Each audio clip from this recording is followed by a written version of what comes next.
ద్వారానే పరిచయం అయింది నిజానికి. నేను 2021లో హైదరాబాద్ వచ్చినప్పుడు ఒక మిత్రుడి ఇంటి నుంచి రాత్రి బహుశా 12:30-1 గంటకి కారు ఎక్కినప్పుడు నాకు మామూలుగా ఏదైనా పాట పెద్దగా పెట్టుకొని వినడం అలవాటు. సో నాకు నసీరుద్దీన్ షా బహుశా ఉర్దూ కవిత్వాన్ని చదివినంత గొప్పగా ఇంకెవరు చదవలేదన్న అభిప్రాయం. ఈ పాట పెట్టుకున్నాను.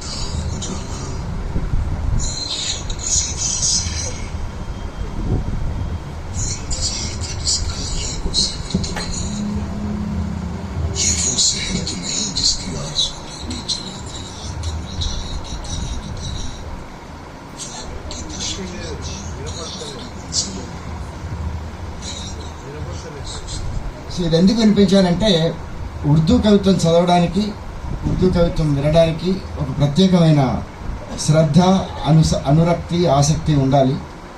అది నాకు ముఖ్యంగా నసీరుద్దీన్ షా, ఇంతకుముందు ప్రదీప్ సార్ కూడా చదివారు ఆ పద్యం, ఏ దాగ్ దాగ్ ఉజాలా.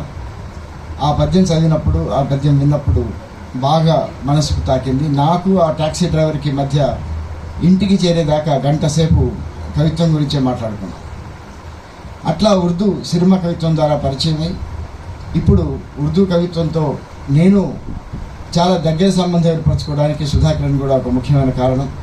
ప్రదీప్ సార్తో పాటు తను ఇచ్చిన గాలి పుస్తకాలు ఇవన్నీ చదువుకుంటూ, సాహిర్ లూధియాన్వి ఇంతకుముందే చెప్పారు, వాళ్ళ కవిత్వం చదువుతూ 1995లో ఈ సాహిర్ లూధియాన్వి, కైఫీ ఆజ్మీ, ఫైజ్ అహ్మద్ ఫైజ్ మీ అందరికీ తెలుసు. 95లో నాకు అప్పుడు ఇక్కడే ఉన్నాను, బహుశా మిత్రులందరికీ కూడా పరిచయం చేశాను. జావేద్ అఖ్తర్ తర్కష్ అని ఒక కవితా సంకలనాన్ని తీసుకొచ్చారు. అది ఓన్లీ క్యాసెట్ రూపంలో వచ్చింది. అప్పుడు అది చాలా ప్రభావితం చేసింది.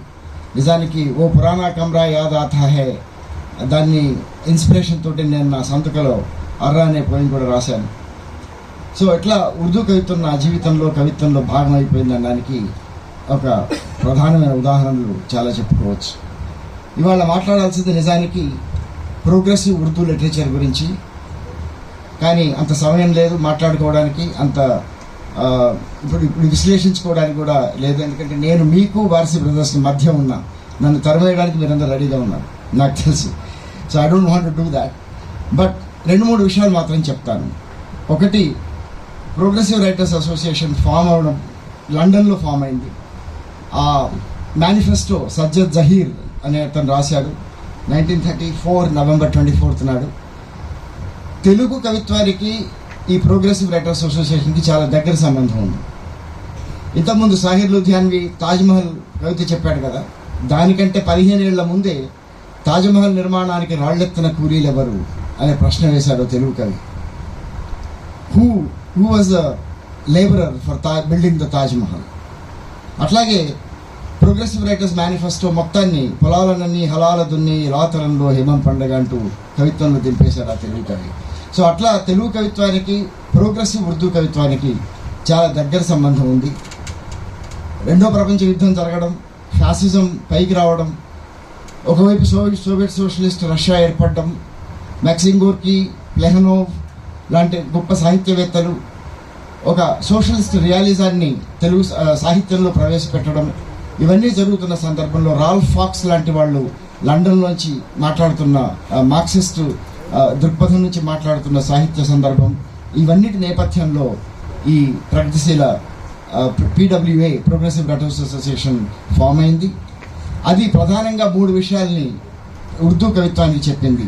ఒకటి, ఉర్దూ కవిత్వం యొక్క ఈస్థెటిక్ని, దాని యొక్క రస సిద్ధాంతాన్ని, రసవాదాన్ని పూర్తిగా మార్చాలని చెప్పి డిమాండ్ చేసింది. అప్పటిదాకా గజల్స్ అనే నేపథ్యంలో షమ్మేజలే పర్వానే అనేది చాలా గొప్ప కవి సమయం ప్రతి ఉర్దూ గజల్లో కనబడుతుంది.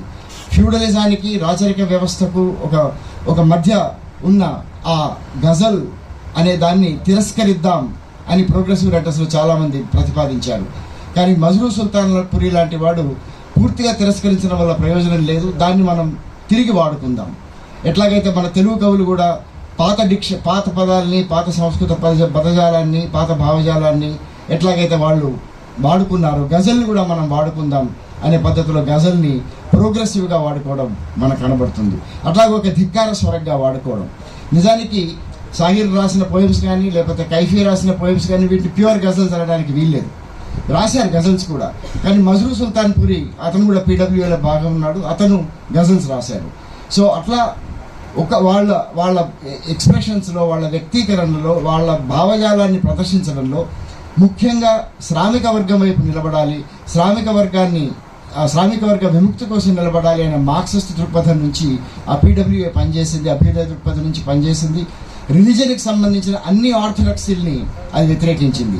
నిజానికి అప్పుడు ఉర్దూ కవులు చాలా పెద్ద బ్లాస్ఫమీని ఎదుర్కొన్నారు, చాలా పెద్ద శిక్షను ఎదుర్కొన్నారు. ఎందుకంటే వాళ్ళు ఇస్లాంకి సంబంధించిన ఆర్థడాక్సీని పూర్తిగా వ్యతిరేకించారు. అట్లాగే వాళ్ళు కొత్త డిక్షన్ వాడుకున్నారు. మజాజ్ అనే కవి ఆకాశంలో చందమామను చూసి, ఇప్పుడు నాకు ఆ చందమామ అందంగా కనబడట్లేదు, అది ముల్లా కులాయిలాగా కనబడుతోంది, లేకపోతే ఒక కోమటివాడి లెక్కల పుస్తకంలా కనబడుతుంది అంటాడు. అట్లా పూర్తిగా మార్చేశారు వాళ్ళు. ఆ అద్భుతమైన విషయాన్ని మనం తప్పకుండా గుర్తుపెట్టుకోవాలి. ఎందుకంటే ఉర్దూ కవిత్వం ఫ్యూడలిజం, రాచరిక సాంప్రదాయాలు, స్త్రీల యొక్క అంగాంగ వర్ణనలు, లేకపోతే ప్రేమ, లవ్, లాస్, లాంగింగ్, ఇట్లాంటి విషయాలన్నింటినీ చెప్తున్న ఆ నేపథ్యంలోంచి ప్రోగ్రెసివ్ రైటర్స్ అసోసియేషన్ ఒక విప్లవాన్ని, ఒక కొత్త సామాజిక మార్పుని, ఒక కొత్త దృక్పథాన్ని ముందుకు తీసుకొచ్చింది. కాబట్టి అట్లా వస్తున్న కవిత్వంలో ఆబ్వియస్లీ మీరు ఇంతకుముందు ప్రదీప్ సార్ అన్నట్టు వాళ్ళు బాలీవుడ్లోకి వచ్చారు, సినిమాల్లోకి వచ్చారు, అద్భుతమైన పాటలు రాశారు, మనందరం గుర్తుపెట్టుకునేటట్టు. ఫైజ్ అహ్మద్ ఫైజ్ కవిత్వం అయితే అందరి నోట నానుతూ ఉన్నది. మీరు నా వేళ్ళలోంచి కళాన్ని లాగేసుకుంటారు, నేను పద్యం చెప్పకుండా లేకపోతే పద్యం రాయకుండా, కానీ నా వేళ్ళని నా గుండె రక్తంలో ముంచి రాస్తాను. అట్లాగే నాకు అణువణువు సంఖ్యలు వేస్తారు, కానీ నా ప్రతి సంఖ్యలా పాట పాడుతుంది అని చెప్పి ఒక గొప్ప కవిత రాస్తాడు. అట్లాగే ఈ ఉదయం మనం ఆశించింది కాదు, ఇంకా చాలా దూరం ఉంది మనం చేరుకోవాల్సిన ఉదయం అని. కైఫీ ఆజ్మీ కూడా నిజానికి ప్యాసాలో సాహిర్ రాస్తే కాగజ్ కే ఫుల్లో కైఫీ రాస్తాడు. అతను రాసిన ఒక గొప్ప పాట ఎప్పుడు వెంటాడుతూ ఉంటుంది. వక్తనే కియా క్యా హసీ సితం తుమ్ రహేన తుమ్ హమ్ రహేన హమ్ అని చెప్పి ఈ కాలం మనతో ఎట్లాంటి ఆట ఆడుతుంది. ఇంతకుముందు అన్నారు ప్రదీప్ 50 ఏళ్ళు గడిచిపోయినాయి అని. తుమ్ రహేన తుమ్ హమ్ రహేన హమ్, తుమ్ బి ఖో గయే హమ్ బి ఖో గయే ఏక్ రాహ పే చల్కే దో కదం. ఎంత గొప్ప మాట అది, సో ఫిలసాఫికల్. అది ఇప్పటికీ మనకు వర్తిస్తుంది. అవును, ఇద్దరం ఒకటే బాట మీద నడుస్తున్నాం, నువ్వు కోల్పోయాను, నేను కోల్పోయాను. అట్లా వాళ్ళు చెప్తున్న ఆ అద్భుతమైన కవిత్వాన్ని గురుదత్ హిందీ సినిమాకి పరిచయం చేశాడు. ఇంకా ప్యాసా సినిమా పాటల గురించి అయితే చెప్పాల్సిన అవసరం లేదు. ఈ సాహిర్ చిత్రం ఏంటంటే కభీ కభీ లాంటి సినిమాలో కూడా ఒక కవి గురించి తాత్వికంగా చెప్పిన పాట మీ అందరికీ తెలుసు. మై పల్దోపల్ కా షాహిరు, పల్దోపల్ మేరీ కహానీ హై, పల్దోపల్ మేరీ హస్తీ హై. అందులో ఒక మాట అంటాడు, కల్ ఔర్ ఆయేంగే ఇన్ నగమోకి ఖిల్తీ కలియా చున్నే వాళ్ళే. నేను పాడలేను, బాగుండదు, అందుకని చదువుతున్నాను.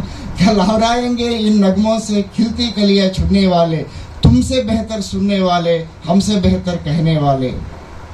తర్వాత ఏమంటాడు, క్యో కోయి ముజ్కో యాద్ కరే और क्यों मुझे याद करे, मसरूफ जमाना मेरे लिए क्यों वक्त अपना बर्बाद किए. అట్లా సాహిరు ఒక గొప్ప సాంప్రదాయాన్ని మన ముందుంచాడు. అట్లాగే అహ్మద్ ఫరాజ్ గురించి కూడా మనం గొప్ప కవిగా చెప్పుకోవచ్చు.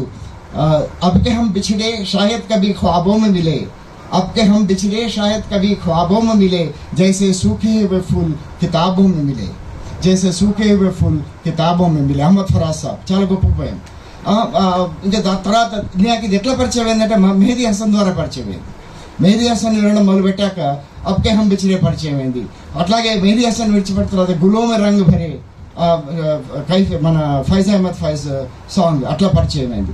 అట్లా గొప్ప పాటలు, గొప్ప సాహిత్యం పరిచయం అవుతున్న సందర్భంలో మెహదీ హసన్ గొప్ప పాత్ర వహించాడు. మీ అందరికీ తెలుసో లేదో, హైదరాబాద్ నుంచే అద్భుతమైన గజల్స్ పాడే ఒక గాయకుడు, అతని దగ్గర మెహదీ హసన్ వచ్చి మెళకువలు నేర్చుకునేవాడట, విఠల్ రావ్ సాబ్. విఠల్ రావ్ సాబ్ he died a very unfortunate death because of dementia and Alzheimer's. He was found under Megampet Bridge. నాకు చాలా దుఃఖం అనిపించింది అప్పుడు. ఆ విఠల్ రావు సార్ అసలు మెహదీ హసన్ వస్తే ముందు పర్ఫార్మెన్స్ దగ్గరికి పోకుండా ఆయన దగ్గరికి పోయి ఆయన దగ్గర చిన్న ఇది సామల సదాశివ గారు రాశారు. సామల సదాశివ బోల్ के తెలంగాణ స్కాలర్ है, वो लिखा है कि విఠల్ రావు సాబ్ के पास మెహదీ హసన్ जा रहा था. సో వాళ్ళు ఈ గొప్ప కవిత్వాన్ని మనకి అద్భుతంగా అందించారు. అయితే నేను లాస్ట్గా ఇంతకుముందు అన్నాను, ఎక్కువ సమయం తీసుకోకుండా, జావేద్ అఖ్తర్ తర్కష్లో ఒక కొత్త కవిగా మనకి పరిచయం అవుతాడు. నిజానికి నాకు షోలే సినిమా స్క్రిప్ట్ రైటర్గా లేకపోతే ఇట్లా పరిచయం ఉన్న జావేద్ అఖ్తర్ ఇంత గొప్ప కవిత్వం కూడా రాశాడని అనిపిస్తుంది. ఆయన మదర్ థెరీసా మీద ఒక పోయం రాశాడు, ఐమా థెరీసా అని. బహుశా మీరు వినే ఉంటారు. ఆ పోయంలో నువ్వు మదర్ థెరీసా చాలా గొప్ప సాంఘిక కార్యకర్త. ఆమె అందరికీ సేవ చేస్తూ ఉంటుంది. నువ్వు అందరికీ సేవ చేస్తున్నావు నిజమే, కానీ నేను దాన్ని కాదనట్లేదు. ఒక విషయం ప్రధానంగా గుర్తుపెట్టుకోవాలి, సాహిర్ లూధియాన్వి, కైఫీ ఆజ్మీ వీళ్ళంతా సామాజిక కార్యకర్తలుగా, సామాజిక విప్లవకారులుగా, లేకపోతే అభ్యుదయ కవులుగా ముందుకు వస్తే, మన జావేద్ అఖ్తర్ ఒక మిడిల్ క్లాస్ ఏలియనేటెడ్ పర్సన్గా మన కవిగా దర్శనమిస్తారు. కానీ చాలా అద్భుతమైన ప్రశ్నలు వేస్తారు.